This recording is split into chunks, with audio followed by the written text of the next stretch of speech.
Welcome to my channel. ఇవాళ మనం చేయబోయే recipe name curd capsicum curry. కర్రీకి కావాల్సిన ఇంగ్రీడియంట్స్: కట్ చేసి పెట్టిన క్యాప్సికమ్, 1 కప్పు పెరుగు, కట్ చేసి పెట్టిన ఆనియన్, కొత్తిమీర, వేయించి మిక్సీ పట్టిన పల్లీలు, కొద్దిగా గరం మసాలా, కసూరి మేతి. ముందుగా ఒక మిక్సింగ్ బౌల్ తీసుకొని అందులో సన్నం పొడుగా కట్ చేసుకున్న క్యాప్సికమ్ని వేసుకోవాలి. అలాగే సన్నం పొడుగా కట్ చేసుకున్న ఆనియన్ కూడా వేసుకోవాలి. దంచి పెట్టిన పల్లీల పొడి, మెత్తగా కాకుండా ఇలా బరుగ్గా పట్టుకోండి. పల్లీల పొడి వేసుకోవాలి. అలాగే పెరుగు కూడా వేసుకోండి. గరం మసాలా, 1 స్పూన్ పసుపు, 2 స్పూన్ల కారం వేసుకోవాలి. కసూరి మేతి, టేస్ట్కి సరిపడా సాల్ట్, కొత్తిమీర వేసి బాగా కలుపుకోవాలి. మొత్తం అంతా మిక్స్ చేసి పక్కన పెట్టుకోవాలి. గ్యాస్ ఆన్ చేసి ఒక కడాయి పెట్టుకోవాలి.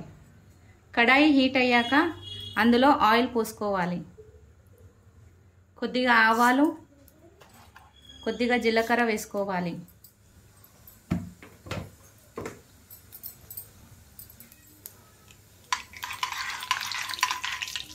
కొద్దిగా అల్లం వెల్లుల్లిపాయ వేసుకొని పచ్చి వాసన పోయేంత వరకు కలుపుకోవాలి. ముందుగా కలిపి పెట్టిన క్యాప్సికమ్ని వేసుకోవాలి. వేసుకొని మొత్తం కలిసేలా కలుపుకోండి. అంతా బాగా కలిసేలా కలుపుకోవాలి. క్యాప్సికమ్ ఉడికేంత వరకు గ్యాస్ని లో ఫ్లేమ్లో పెట్టి మూత పెట్టేయండి. ఒకసారి మూత తీసుకొని చూసుకోవాలి. కలుపుకోండి బాగా. మనం పెరుగు వేసాం కదా, అంతా వాటర్ వచ్చేసింది. ఇలా మీరంగా వాటర్ పోసుకోవద్దు. వాటర్ వేస్తే టేస్టీగా ఉండదు కర్రీ. గ్యాస్ని కొద్దిగా హై ఫ్లేమ్లో పెట్టి ఒక 2 మినిట్స్ కలుపుతూ ఉండండి. ఇంతే అండి, ఎంతో టేస్టీగా ఉండే క్యాప్సికమ్ పెరుగు కర్రీ రెడీ.